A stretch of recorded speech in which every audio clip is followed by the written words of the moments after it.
Hello friends, this is Adam with Movie Guy 365, and today I'm going to review Jumanji: The Next Level.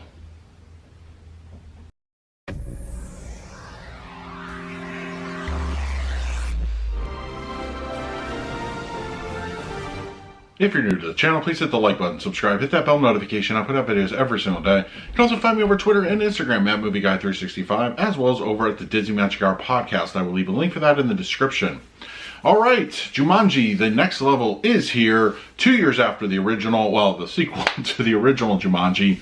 Welcome to the jungle, and the gang's all back, more or less, and we have a brand new adventure for everybody.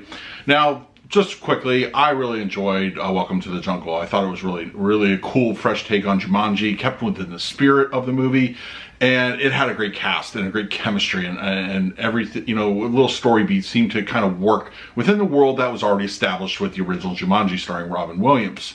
Now, where I feel that, the reason I'm mentioning that is because I feel that in Jumanji: The Next Level, it kind of steps away from that aspect, and I feel that's really inherently one of the biggest weaknesses of the movie. It was trying something different, it was trying something new, and while I appreciate that, I especially the third act, it felt too different. It didn't feel like Jumanji anymore. It felt just a little kind of like its own thing.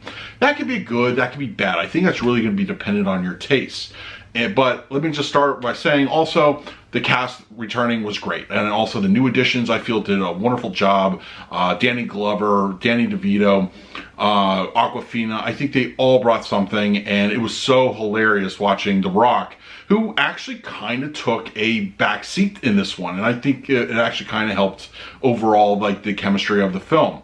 But it was great to see, you know, especially him and Kevin Hart really just, you know, as Danny DeVito and Danny Glover. That, in my opinion, was one of the best aspects of the film, and I just loved their reactions, and I think the comedy aspects of The Rock especially were really good. Kevin Hart did a wonderful job. Karen Gillan felt more of a center role this time around.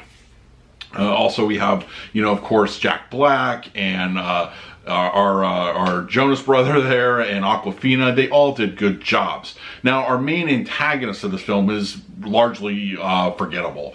I felt that Cannavale in the first one did a much better job, and it was just like, he was like, you know, while he wasn't fully fleshed out and developed, he still had a bit of a gravitas compared to our main antagonist this time around. It wasn't as good. It was just kind of, if anything, it was a little dull, and it just didn't really add anything. It was mostly, the film was just them getting from point A to point C, but along the way, that journey was very entertaining. And as I mentioned, the back half of the film, I think, suffers a lot. As I mentioned, it doesn't feel too much like a Jumanji film at that point. You know, there's a whole that entire third act, in fact, was not even when you're going back to the original Robin Williams film, and he's talking about the jungle and trying to survive it.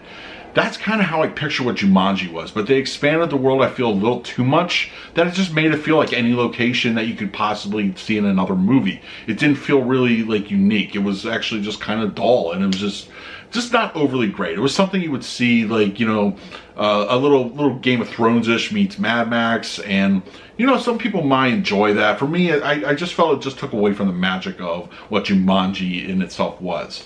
Now, I will say that there's a really cool reference to the original Jumanji. I didn't see it coming.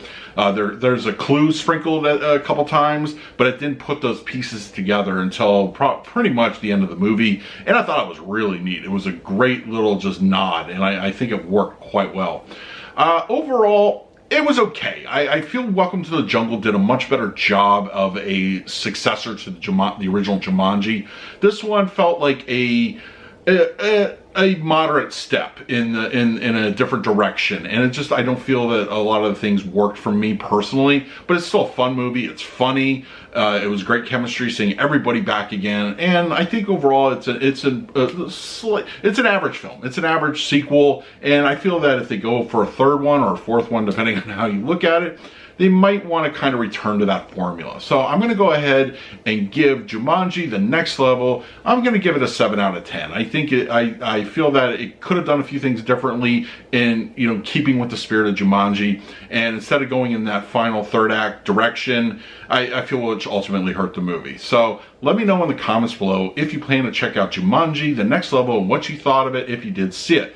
In the meantime, please like, subscribe, hit that bell notification. I'll put out videos every single day. So until next time, this is Adam with Movie Guy 365. I will see you at the movies.